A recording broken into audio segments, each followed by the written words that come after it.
I interviewed Jayne Anne Phillips, who won the Pulitzer Prize for fiction for a novel called Night Watch. And what we did is we dug into passages from her writing that are going to show you how she thinks about voice, character, and also the poetry of great writing. And now, as you listen, I want you to notice something. I want you to notice how many times Jayne describes writing as a full-bodied experience. She sees the creative process almost like an archaeologist would, like feeling her way into the hidden and mysterious world of her own novel. So that sounds cool. And how do you do that? Well, that's what this interview is all about. I think a good frame for the conversation is you say, I'm often asked if writing can be taught. One cannot teach talent, but I fully believe that committed literary writers who teach fiction writing and literature can encourage, inspire, mentor, and instruct a new generation of novelists and short story writers and poets. Why do you say that? I always thought that can writing be taught was a silly question. There's a lot of competition inside academia. And many English departments, in order to survive, created MFA programs because that brought in a whole new group of people who were interested in reading as writers and in writing. And some of them might not have known that they needed to read as writers, but hopefully that's what they're taught in an MFA program. Because I feel personally that you teach writing by teaching literature. And I would tell my students that being a writer now is almost like being a member of a medieval guild. That, there were those times when monks wrote these illuminated manuscripts and only monks could read them. And we live in a time in which, people read. They read newspapers, they read signage, they read on their phones, but very few people read literature for meaning. And I feel as though if you're writing, that's the way you read. And you write many times inspired by your allies, that is, writers whose books are really elemental for you. Because it does connect to us in such a deep interior way. You started off as a trained poet, and how does that show up both in the output of your writing and the inputs now? Well, I don't know that I was trained because that was way before graduate school. But undergraduate, I did take part in these sort of poetry workshops. I learned to write, I think, by writing one-page fictions. But I wanted to move past the prose poem form to a real sense of a fiction that's very, very compressed, but written in a very densely, sometimes a metaphoric language, sometimes an ironic language, and the entire story being compressed into one page so that the story has a kind of spiral construction that moves out of the center like an oil well bursting, or a circle of energy. And the ending has to be very, very definite. The last line should be perfect. It should create a kind of white space around it.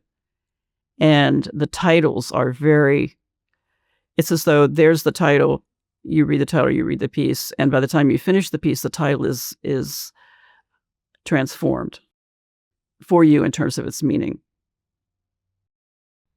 Can you read Sure. this section of the wedding picture for us? Yeah. And this piece first appeared in Sweethearts, which was a book of 24 one-page fictions. And on the cover was this wedding picture of my parents. So the title, Wedding Picture. My mother's ankles curve from the hem of a white suit as if the bones were water. Under the cloth, her body in its olive skin unfolds. The black hair, the porcelain neck, the red mouth that barely shows its teeth. My mother's eyes are round and wide as a light behind her skin burns them to coals. Her heart makes a sound that no one hears. The sound says, each fetus floats, an island in the womb. So as you write something like this, what do you see now as from a process perspective of writing something like this? I can't answer that question really, because when I'm writing, nothing is going through my head. I'm just focused on following into the next line. It's sort of like one line sort of inspires the next, or one line is so connected to the next. And when I'm writing a piece like this, I would probably write the whole thing and move just a few little things around. I mean, it goes from this to something about the father. One of the lines is, my father's heart pounds, a bell in a wrestler's chest. He is nearly 40, and the lilies are trumpeting. And in the photograph, there are these lilies, coming up behind them. So it's very definitely a description of a photograph, but as you can see, the metaphoric language is sort of limitless in a way. And I used to have an exercise for my students where I would say to them, okay, everyone bring in their parents' wedding picture. Or if they weren't married, a picture of them together. One student brought in a picture of the orphanage where he grew up. And they write the piece, and they would bring the piece and the picture in, and we just would have, a great experience with them reading all of these pieces, and we make a book of them with, Xerox copies of the photographs and the pieces for each of the students. It's a good thing to do, to try to describe a photograph that you know very well. That is, the history, the 20 years beyond that photograph, the 40 years beyond that photograph. Tell me about this. It's strange what you don't forget. That's the first line of Machine Dreams. Yeah. My first novel. And that's being said in the voice of the character who is the mother. That is the character who would have been my mother. It is very strange what you don't forget. Well, it feels profound beyond just being the first sentence. It feels like there's a lot of depth in that as an idea. Well, it's this reality of we experience so many things, and yet she's saying that in the context of a very early memory. Why do you remember this one thing? In this whole kind of primordial soup of images and things that went on. And it's so interesting, and it's a kind of key, a key to who you are and what's happened to you and what matters to you. Do you feel like that strangeness is something that you're kind of in pursuit of, like almost trying to surprise yourself and using a kind of strangeness as a compass? I feel as though that I'm inside the work, following the sentences themselves deeper into the material. There's not myself thinking about the material, because what I want to do is be inside the material. And, someone said to me once, when I read your work, I don't feel as though I'm reading about something. I feel as though I'm inside it. And that is actually what I want the reader to feel. I want them to be inside the material itself. I mean, when we read a line like, I cross the street, in your mind's eye, I cross the street. You are that persona. And if the writer can pull you in deeply enough, you are experiencing that voice and whatever happens in the world to that voice, almost as though it's happening to you. And you're responding to it in your own way, in a kind of unconscious way, maybe, that you're not even necessarily aware of.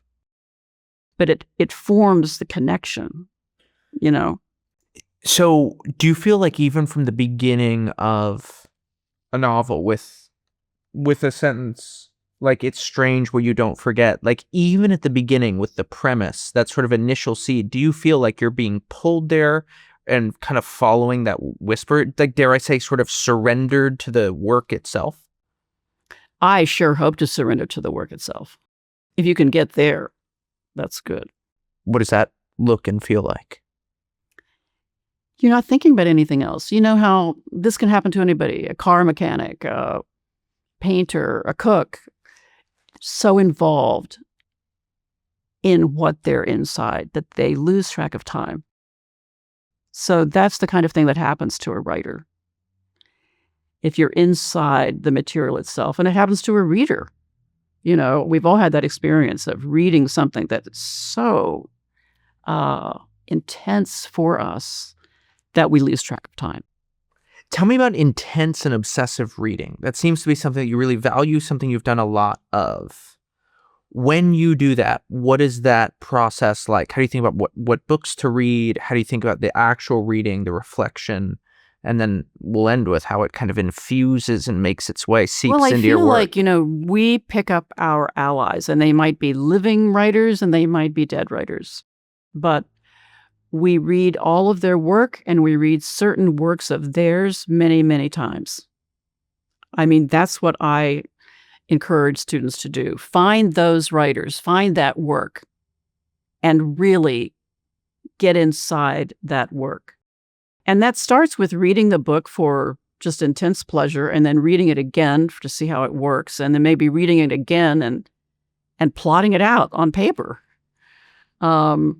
Almost memorizing the book, like writing down what happens in each chapter. What happens, I've read several books like that, and one of them is Fat City by Leonard Gardner, a book that was 800 pages that he cut until it was just like a diamond. It's about wrestlers in Stockton, California in the late 50s. And many, many writers worship at the altar of that book. And there are other books like that. For me, The Sound and the Fury is one of those books. It was a book that I carried with me everywhere all the time when I was writing Lark and Termite. Can you walk me through how to read Faulkner, how to think about Faulkner? Just beautiful, right? I mean, this is a very famous Faulkner quote. Because no battle is ever won, he said. They're not even fought. The field only reveals to man his own folly and despair, and victory is an illusion of philosophers and fools. Was anything truer ever spoken? Oh, Faulkner is it's everything. It's his language, the world that he creates, the way all the books are connected one to the other. There was this fake lost cause that was sort of drummed up during Jim Crow. But he was really writing about lost causes. And they were so sorrowful and so true only because they were lost. Thank God they were lost. But he wrote about people and perception. I mean, writing is really always about perception. In that last image of The Sound and the Fury, when Benji is roaring because they're trying to go the wrong way in the carriage around the monument in the center of the town, it's because his perceptions have been shifted. The way that we write, the way that we read, we're trying to show the reader how to perceive this world that we're writing about. I mean, every book teaches you how to read it, right? What do you mean? You say right, but that's not clear to me. I think each book teaches the reader how to read it. You get inside the book and you begin to feel where you are in space. Sort of like you sit down in a chair, the chair starts revolving. But you keep your seat because you're so intensely in place. That's what I want my writing to do. I want it really to be about perception itself and sort of awaking perceptions around, all the details, the time period, the characters. It's sort of the elements of what you're doing. So how do you bring that to life when you're writing about something in the 19th century? Like that's literally a different time and you're trying to make it real. I know you went to the asylum and you took photos and stuff like that. You go home to West Virginia. Like what else do you do in research first to make a place, a time, a people, a culture vivid to yourself, and then to translate that onto the page for your readers? You just simply are kind of preparing yourself by doing the research, but you're not just thinking the research. It has to be sort of more Embodied? More whole body, but again, it's about perception and the fact that fiction is a form of time travel. I don't consider myself a historical novelist at all. All of my books take place in different times, but it's because that was the time or the place for this story, this narrative. So it was very daunting to try to write a book about the Civil War, but I felt I had to go there because I'd written about these two civil wars between North and South, in Vietnam and Korea. But we had this whole cataclysmic war between North and South and we still live in its shadow today. Mm-hmm. And I had to find my way in, feel my way in. And when I wrote the beginning of Night Watch, it's this scene where this 12-year-old child, who has sort of been the only adult in her family for the past couple of years, her mother is so traumatized that she's now mute. And she's being hustled into this buckboard by the man she's been told to call Papa. And he says, we're taking her for her rest and cure. And I wrote that first section, and they were just there. Their voices, the way they were talking to each other, the subtext, this very scary subtext between, and what they're saying to each other and what he's saying to her. The natural world felt as though it was real inside that piece. And at the end of that, I think it's 10 or 20 pages. Okay, now what? I had no idea. I mean, obviously, they were going to the asylum, but I don't plan the book out. So there's a kind of surprise, a kind of mystery to what you're creating. Well, the whole book is a mystery to me, but of course, that's a little bit disingenuous because I've been thinking about this book for 10 years. And in Night Watch, I did have periods of time where I stopped writing because I didn't know where it was going. And in those periods of time, I would sort of fall back into the research, and do more and read more. And I mean, I have shelves and shelves of books, books of photographs, diaries, letters, and scholarly books, about the region and just sort of every aspect. So what do you do when you feel that sense of stuckness? Is it some people panic, some people get really frustrated and mad at themselves. You feel remarkably at peace with it. No, I don't. No, there's always a lot of fear. I mean, I think, it's like walking a tightrope without a net. I used to tell my students that writing, if it's sort of like, the spaceship movies where they're in outer space and somebody's on the outside of the ship in this silver suit and they're trying to fix something and they're attached by a little line. But then the line breaks and they just drift off for eternity. That's kind of what writing, that's a metaphor about writing. And another metaphor is the writing is like you put on this asbestos suit and you walk straight into the flames. And the asbestos suit is writing itself. So back to the question about stuck, you said I feel a sense of fear. What happens when you get stuck? Well, as I said, sometimes I just wait. Either life is demanding so much of me that I can't write, or I'm at a point where I don't know where I'm going next.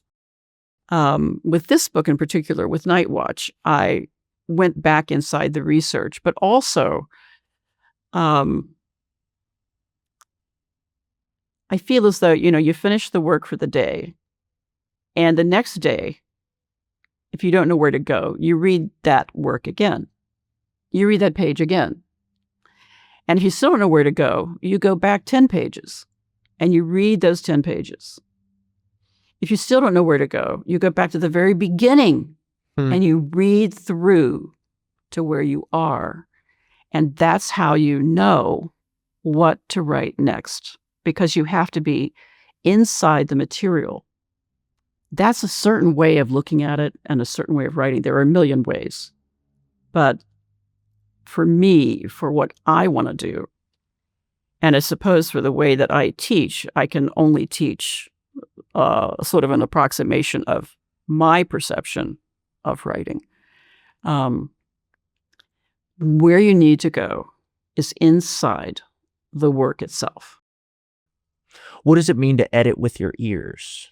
2002, you write this teaching philosophy statement, and that's what you say in there. Edit with your ears.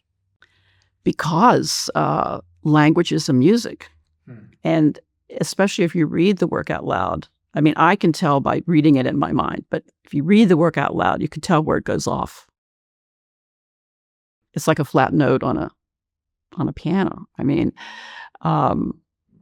it should just work sort of inside its own music. And when we're reading as editors, we're looking for that spot where it goes off. I mean, hopefully there's something there to begin with. You've got to be at a certain point for this method to work. But you're listening for the work itself to know where to move in the work. One puzzle that's emerging is you're talking about the importance of being inside the work of art itself. But for so much of your career, you had real demands of teaching and you weren't able to write all the time and weren't always a full-time writer. So how did you... I'm surprised that that is such a uniquely important part of how you think about writing, given that particular set of constraints that you faced. Well, I am just doggedly persistent. I do not give up.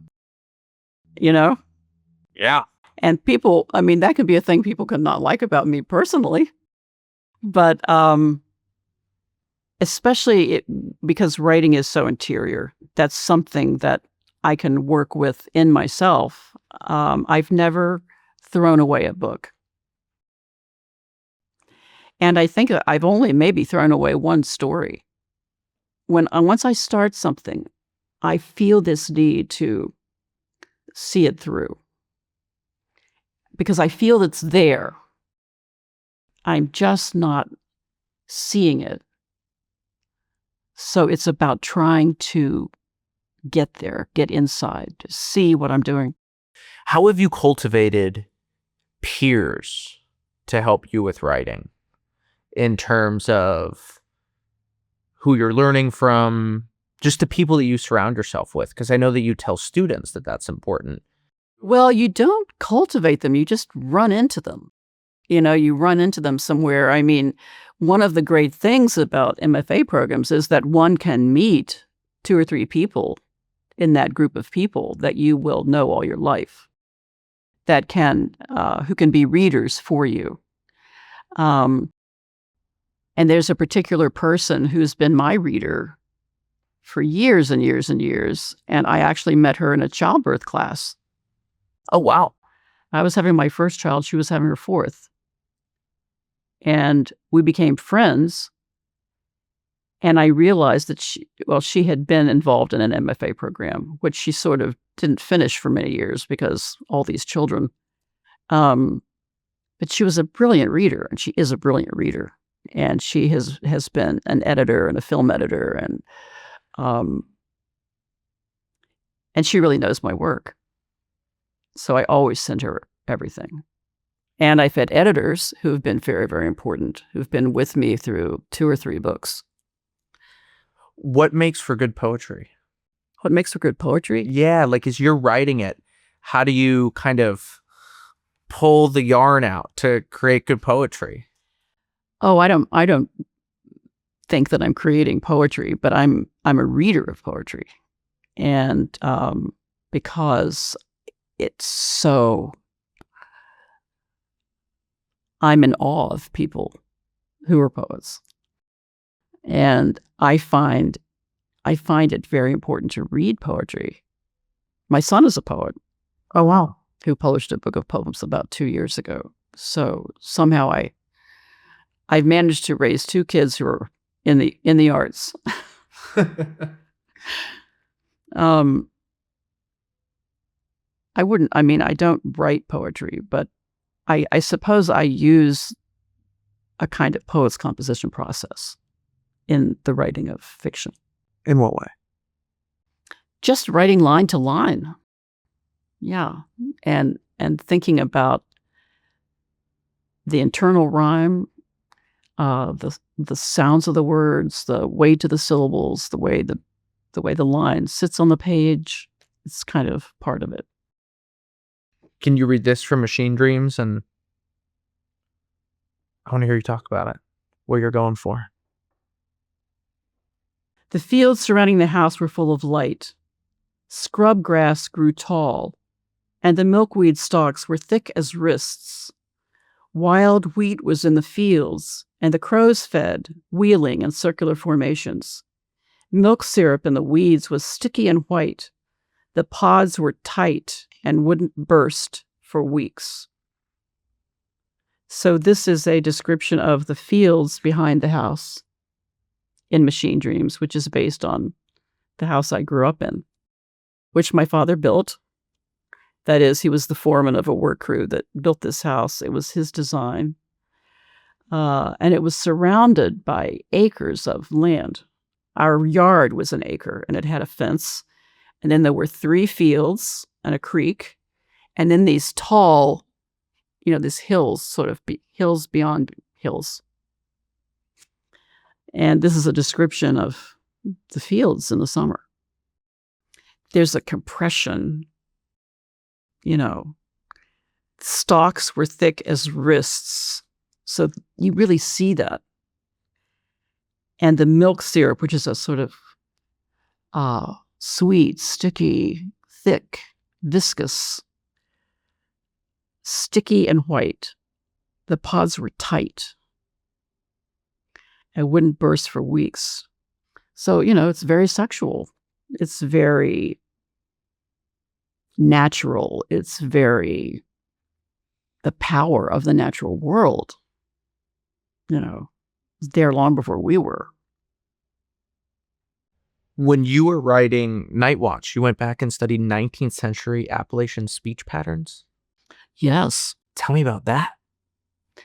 Well, I read books written at that time, and I think in the acknowledgments to Machine Dreams, the acknowledgments to Night Watch, I mentioned some of these books. There was one 4-volume set of books on the Civil War that took year 1, year 2, year 3, year 4 of the war. And these books were composed of letters from generals, from infantry, from women in the South, women in the North trying to live through the war. And the way they spoke, just kind of, I wasn't sort of looking for things or writing things down. It was just kind of sinking in. Like washed over you?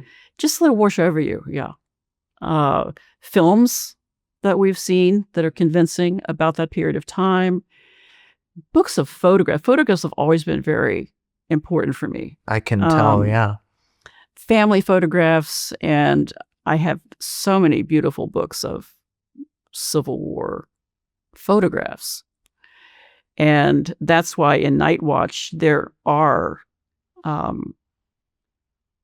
photographs and documents that I got from various archives that are inside the book. And I have a PowerPoint where you're able to see these images very big on a big screen that I when I do readings and events, I often show those images because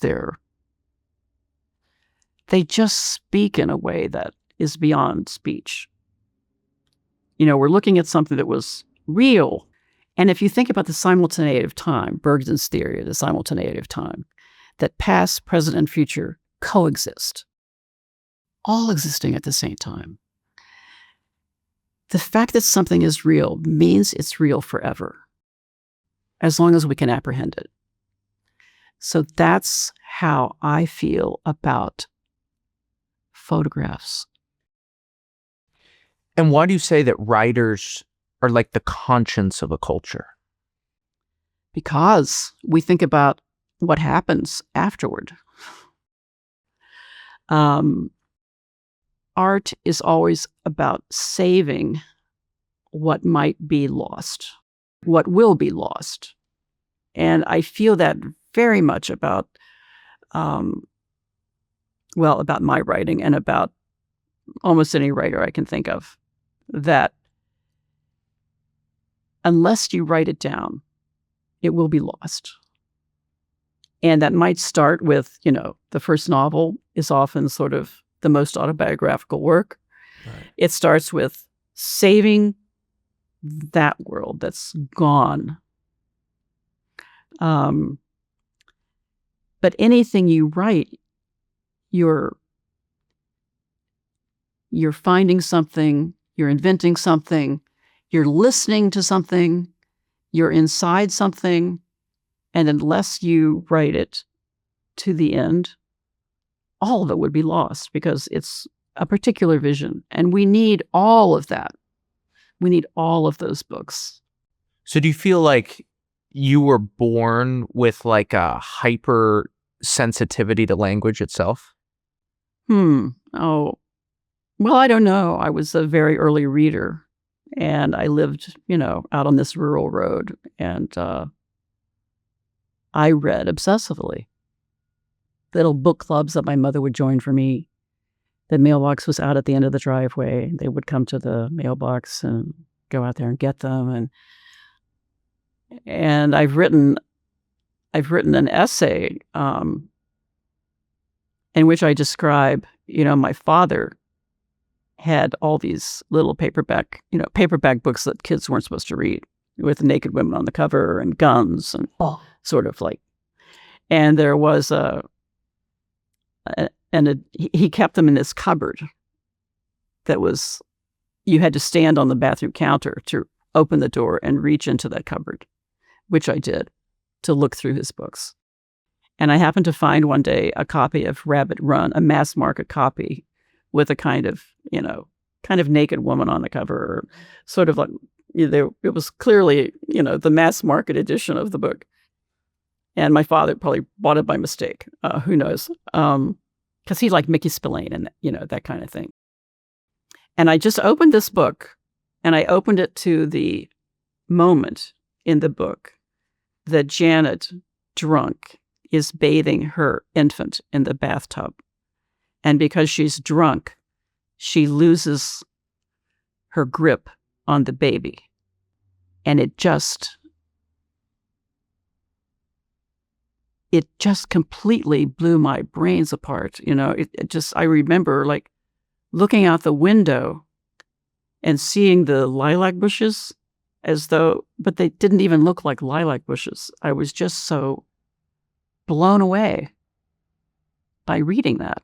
And I was about 9 or 10. Do you feel like in that moment you were blown away? Like, wow, the scene was moving, or I'm astonished that writing itself can move me like that? Or was it like, wow, I want to do that for my career? No, I wasn't thinking anything. It was simply the power of reading that. I mean, my way of thinking about it was, wow, my mother would never do that. My mother would never lose her baby in the bathtub. But the power of making that real, I'm describing afterward what was happening. Because at the time, I wasn't thinking about anything. I just was like, wow. And I didn't read the rest of the book. I had to put it back. Of course, I read it later. I think it's so funny that I keep asking you about thinking, and you're like, I don't think. I have a felt experience. Well, I think constantly Right. to my own detriment. I can't stop thinking. I have, rev kind of brain that goes on and on and on. But in the act of writing, it's a different experience. I'm not thinking then. Why do you write so much from the perspective of children?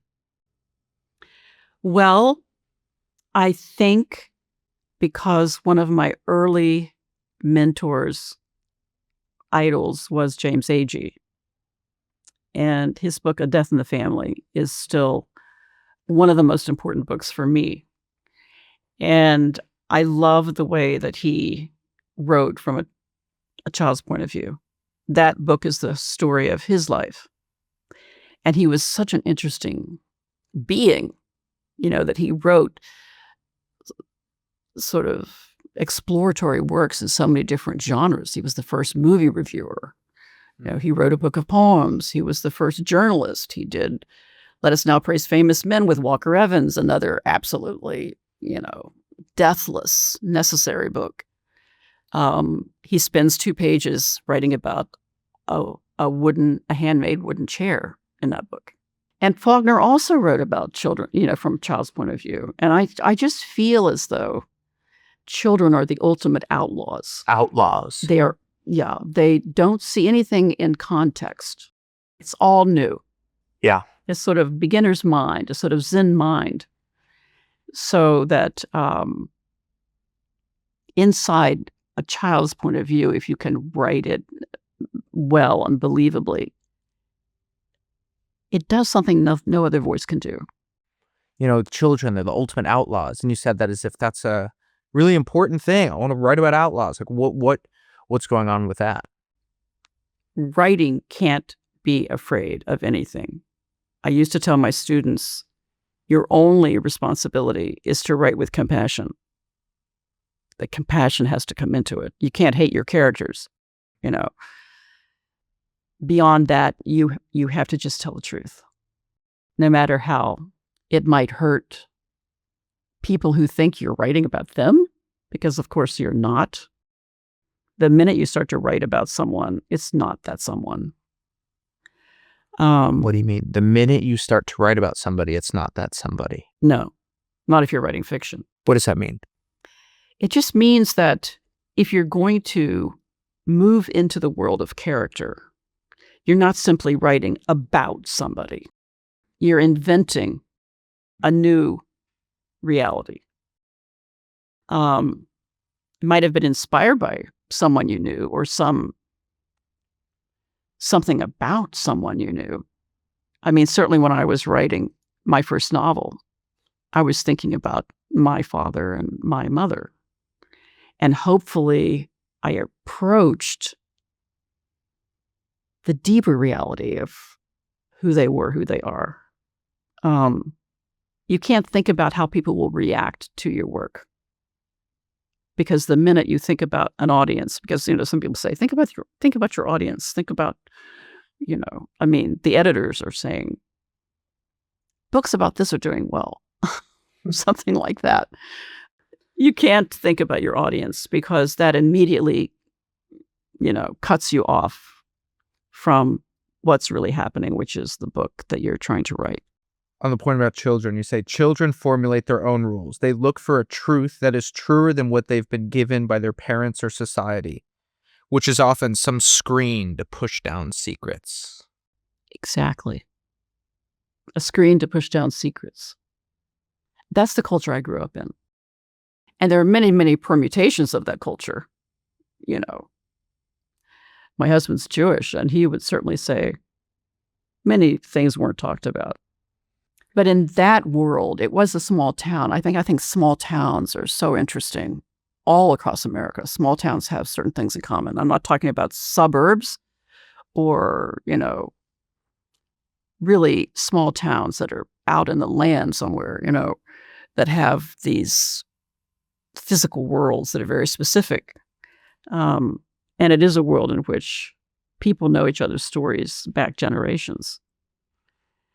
And there's, especially for a child who's sort of hearing adult conversations and being aware of gossip or whatever, there is this sense of a world underneath the world, a secret, a sort of web of secrets. And of course, that's true. That's true about the element of life itself.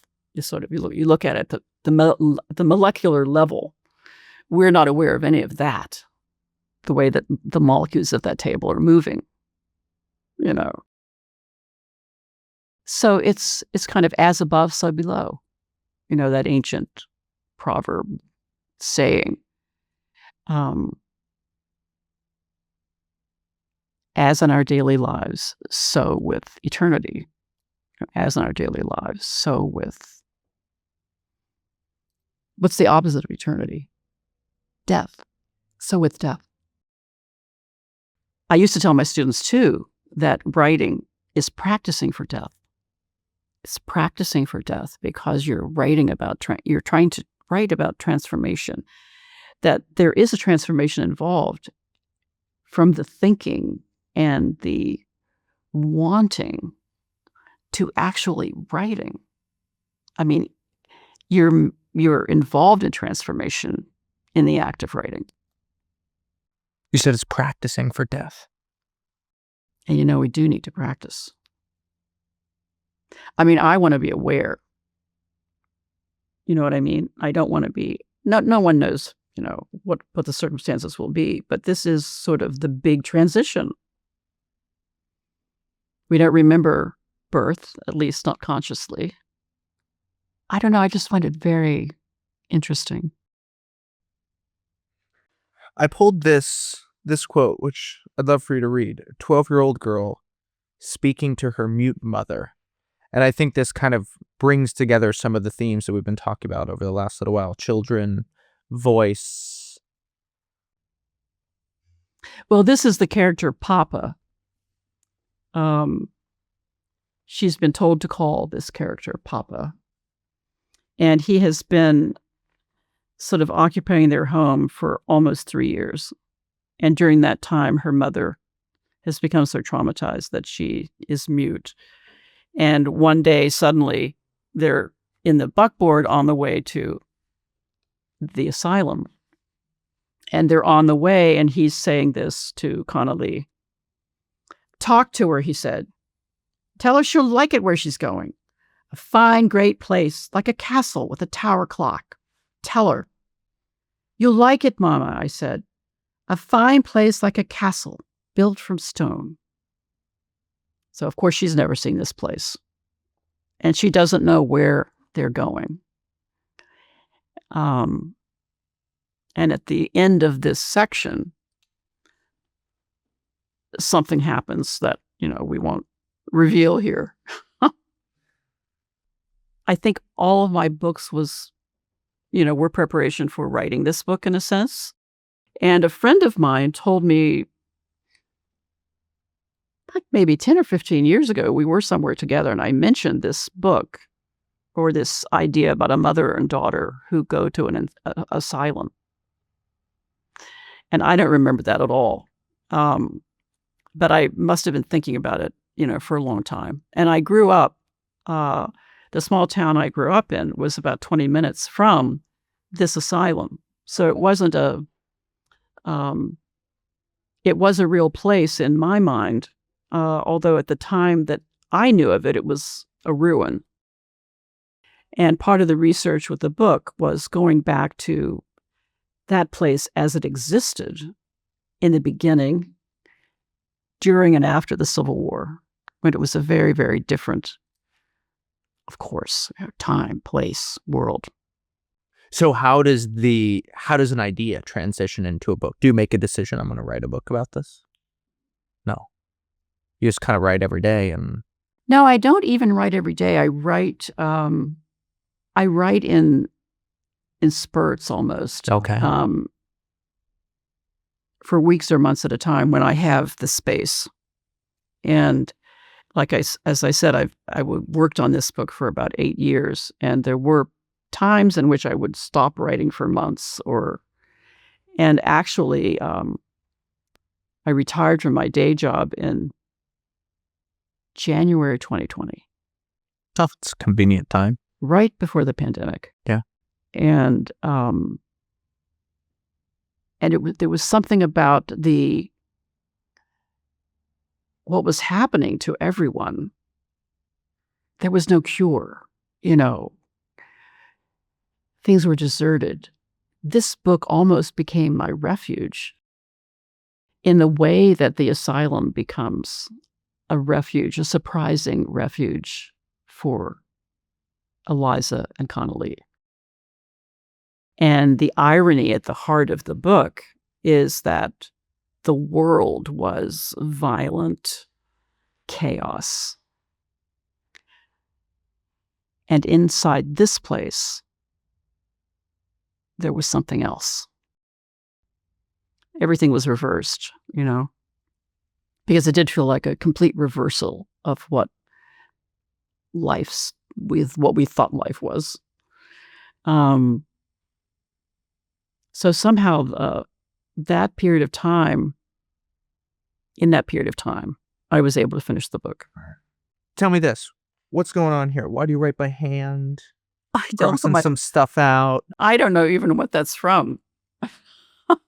Well, just more generally, in terms of this is pretty standard for how you write. I write in a notebook, and I was always I never really learned how to write cursive. So my is sort of printing that you can do very quickly.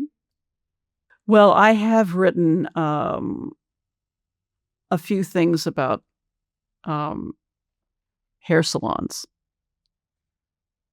because they're places where, when I was a child, women gathered. And I was a child, I was an outlaw inside this gathering. And it's sort of like, the physical, the sensory element of church, the red carpet, the pews, the huge organ pipes, the stained glass windows. That world is so impressive and never to be forgotten for a child. And this world, with the sort of the heat in the air and the running water and the suds and these women talking to each other in a way that, look, they know no one can hear them. For me, it was as a child, it was a sort of looking through a keyhole into the adult world, the world of women. Seems like you had a very vivid childhood that you spent a long time really making sense of. I don't know. I was always looking for something, the truth. And also just the beauty of it. I wasn't thinking of it as beauty. Just the way things were. I wanted to, and later on, as a writer, I wanted to really make the work real. And a lot of that had to do with sensory detail and physical descriptions being very clear. There is this magical quality to it. There's this magical quality for me to language, to the way people use language, to the way certain writers who've become so important to me use language. And it's just really a privilege to be involved in that attempt, because writers do think a little differently. Whether that's practicing for death or embodying transformation in a way, it's a real statement of faith. Not religious faith, not the faith that everything's going to turn out great, but the faith that life is meaningful, that it all has meaning. Because if it didn't, why would we be finding meaning? That is, I think one thing that we talked about writers writing so that worlds aren't lost. If this life and all of these nameless, forgotten people, if you just think of it as a huge field of moving tall grass, and it's all just anonymous. It's just moving. Each person is a kind of historical genius in that each person is completely separate in their experience, their traumas, their healing, if it happens. They're moving through their lives, you know. It means so much. And that's what writing, and particularly writing, I think, because we are creatures of narrative. We think in terms of words. We think in terms of images, past, present, future, fantasies. It's all intensely meaningful, no matter how terrible life can be. And I just think that's kind of miraculous. It's good to meet you. Good to meet you.